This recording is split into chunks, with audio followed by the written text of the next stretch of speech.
നമസ്കാരം, ഞാൻ ശാലിനി. പ്രധാന വാർത്തകൾ. ജസ്ന തിരോധാന കേസിൽ തുടരന്വേഷണം പ്രഖ്യാപിച്ച് തിരുവനന്തപുരം CJM കോടതി. ഉത്തരവ് ജസ്നയുടെ അച്ഛൻ നൽകിയ ഹർജിയിൽ ജസ്നയുടെ അജ്ഞാത സുഹൃത്തിനെ തേടി CBI. കോട്ടയത്തിന് ഇനി മാമ്പഴക്കാലം. മാമ്പഴോത്സവത്തിന് തിരിതെളിഞ്ഞു. 70-ലധികം തരം മാമ്പഴങ്ങൾ മേളയിൽ. മാമ്പഴോത്സവം ഈ മാസം 19 വരെ. സഹകരണ ബ്രാൻഡ് ഉൽപ്പന്നങ്ങൾ വിദേശ വിപണിയിലേക്ക്. മൂല്യവർദ്ധിത ഉൽപ്പന്നങ്ങൾ കയറ്റുമതി ചെയ്യും. കരാർ കൈമാറി. വാർത്തകൾ വിശദമായി. മുക്കൂട്ടുതറ സ്വദേശിനി ജസ്ന ജെയിംസിന്റെ തിരോധാന കേസിൽ തുടരന്വേഷണത്തിന് ഉത്തരവ്. തിരുവനന്തപുരം CJM കോടതിയുടേതാണ് ഉത്തരവ്. ജസ്നയുടെ അച്ഛൻ ജെയിംസ് നൽകിയ ഹർജിയിലാണ് തുടരന്വേഷണത്തിന് കോടതി ഉത്തരവിട്ടത്.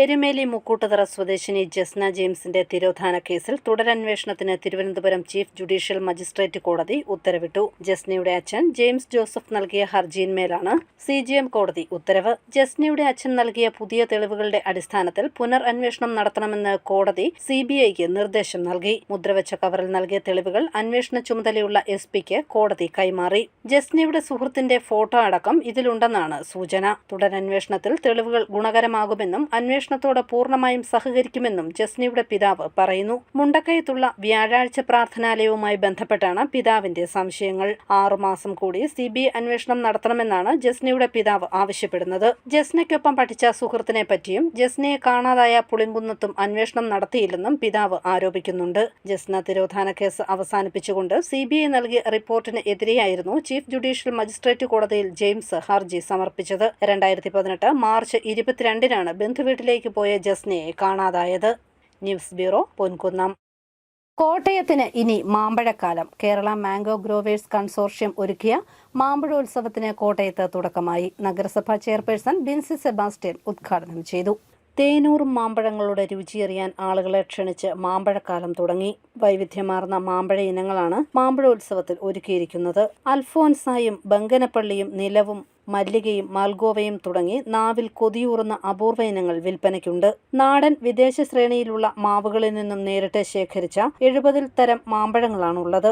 വെള്ളായണി വരിക്ക, കപ്പമാങ്ങ, മൂവാണ്ടൻ, സിന്ദൂരം, പുളിശ്ശേരി മാങ്ങ, പേരയ്ക്ക മാങ്ങ, നമ്പ്യാർ മാങ്ങ, വെള്ളരിമാങ്ങ, കിളിച്ചുണ്ടൻ, ഒട്ടുമാങ്ങ, പഞ്ചവർണം, രത്നാഗിരി, ബാഗാനപ്പള്ളി, ദശേരി മാങ്ങ, വാഴക്കൂമ്പൻ തുടങ്ങി പട്ടിക നീളുന്നു.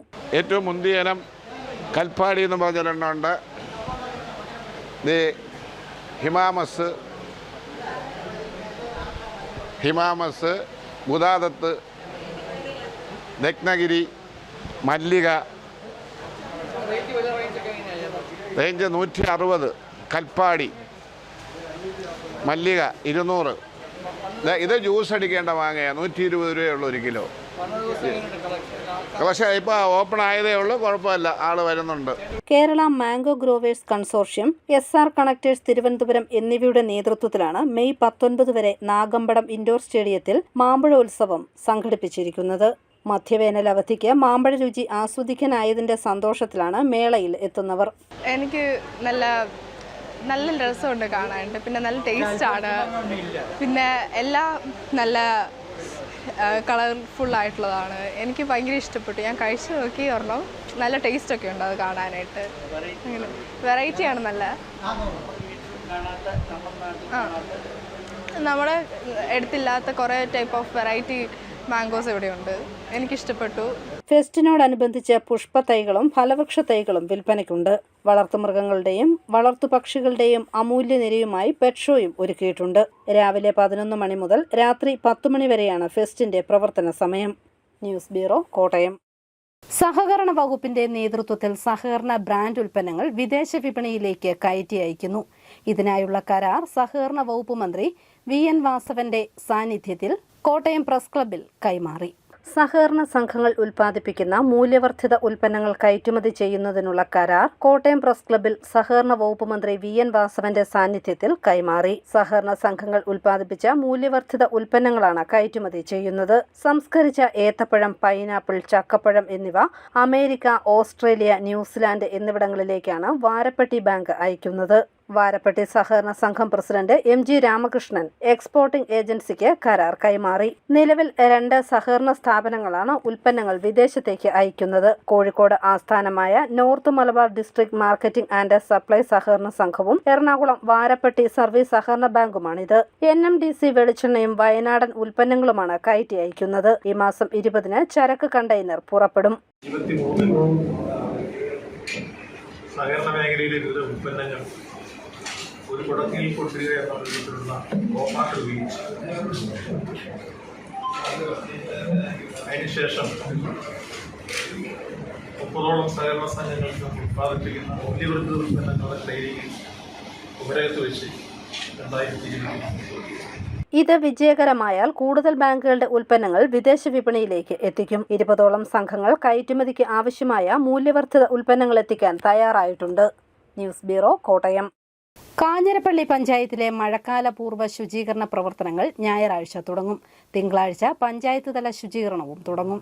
മഴക്കാല പൂർവ്വ ശുചീകരണ യജ്ഞത്തിന്റെ ഭാഗമായി കാഞ്ഞിരപ്പള്ളി പഞ്ചായത്തിലെ ശുചീകരണ പ്രവർത്തനങ്ങൾ ഞായറാഴ്ച തുടക്കമാകും. അന്നേ ദിവസം വാർഡ് തല ശുചീകരണം തുടങ്ങും. പഞ്ചായത്ത് തല ശുചീകരണത്തിന് തിങ്കളാഴ്ചയും തുടക്കം കുറിക്കും. വാർഡ് തല ശുചീകരണ പ്രവർത്തനങ്ങളിൽ കൊതുക് നശീകരണം, തോട് ശുചീകരണം, അംഗനവാടി പരിസര ശുചീകരണം, സ്കൂളുകളും പരിസരങ്ങളും വൃത്തിയാക്കൽ, സിവിൽ സ്റ്റേഷൻ പരിസരം വൃത്തിയാക്കൽ എന്നിവയും ഈ മാസം 20-ന് മുമ്പ് പൂർത്തിയാക്കും. പൊതു ഇടങ്ങളിലെ മാലിന്യം നീക്കുന്നതിനൊപ്പം ഓട വൃത്തിയാക്കൽ, മത്സ്യമാംസ വ്യാപാരം നടത്തുന്ന സ്ഥാപനങ്ങളുടെ പരിസരവും വൃത്തിയാക്കുന്നതിനും തീരുമാനിച്ചിട്ടുണ്ട്. വ്യാപാര സ്ഥാപനങ്ങളും പൊതു ഇടങ്ങളും വൃത്തിഹീനമാക്കിയാൽ പിഴ ഈടാക്കും. യുവജന പ്രസ്ഥാനങ്ങൾ, വ്യാപാരി വ്യവസായികൾ, NSS, NCC, ട്രേഡ് യൂണിയനുകൾ എന്നിവയുടെ സഹകരണത്തോടെയാണ് ശുചീകരണം. News bureau, Kanjirappally. അക്ഷയ തൃതീയ ദിനത്തിൽ സ്വർണ്ണക്കടകളിൽ വൻ തിരക്ക്. സ്വർണം വാങ്ങാനും പുതിയ സംരംഭങ്ങൾക്ക് തുടക്കം കുറിക്കാനും അക്ഷയ തൃതീയ ദിനത്തിൽ കഴിഞ്ഞാൽ കുടുംബത്തിലേക്ക് സമ്പത്തും വിജയവും കൊണ്ടുവരുമെന്നാണ് വിശ്വാസം. അക്ഷയം എന്നാൽ ക്ഷയമില്ലാത്തത് എന്നാണ് അർത്ഥം. അതായത് അക്ഷയ തൃതീയ ദിനത്തിൽ ഈശ്വര കടാക്ഷം ലഭിച്ചാൽ സമ്പത്തിനോ ഐശ്വര്യത്തിനോ ആരോഗ്യത്തിനോ യാതൊരു കോട്ടവും സംഭവിക്കില്ലെന്നാണ് വിശ്വാസം. ഈ വർഷത്തെ അക്ഷയ തൃതീയ ലക്ഷ്മി ദേവിക്ക് പ്രാധാന്യമുള്ള വെള്ളിയാഴ്ച വരുന്നു എന്ന പ്രത്യേകതയും ഉണ്ടായിരുന്നു. സ്വർണം വാങ്ങുന്നതിനും പുതിയ സംരംഭങ്ങൾ ആരംഭിക്കുന്നതിനും അക്ഷയ തൃതീയ ദിനത്തിൽ തുടക്കം കുറിക്കുന്നത് സമ്പത്ത് ഇരട്ടിയാക്കുമെന്നാണ് വിശ്വാസം. അതിനാൽ തന്നെ സ്വർണ്ണക്കടകളിലെല്ലാം വലിയ തിരക്കാണ് അനുഭവപ്പെട്ടത്. ഉയർന്ന സ്വർണ്ണ വിലയാണെങ്കിൽ പോലും ജ്വല്ലറികളിൽ നിരവധി ആളുകൾ എത്തി. അക്ഷയ തൃതീയ ദിനത്തിൽ ഉപഭോക്താക്കളെ ആകർഷിക്കുന്നതിനായി വിവിധങ്ങളായ ഓഫറുകളും സ്വർണ്ണക്കടകൾ ഒരുക്കിയിരുന്നു. News bureau, Ponkunnam. തൃശൂരിൽ NDA സ്ഥാനാർത്ഥി സുരേഷ് ഗോപിയുടെ വിജയം ഉറപ്പാണെന്ന് തെരഞ്ഞെടുപ്പ് പ്രവർത്തനങ്ങൾക്ക് മേൽനോട്ടം വഹിച്ച B. രാധാകൃഷ്ണ മേനോൻ. തൃശൂരിൽ സമുദായ സമവാക്യങ്ങൾ BJPക്ക് അനുകൂലമാണെന്നും ന്യൂനപക്ഷ വോട്ടുകൾ BJPയിലേക്ക് എത്തിക്കുന്നതിനുള്ള പ്രവർത്തനങ്ങളിലായിരുന്നു താനെന്നും B. രാധാകൃഷ്ണ മേനോൻ കോട്ടയത്ത് പറഞ്ഞു.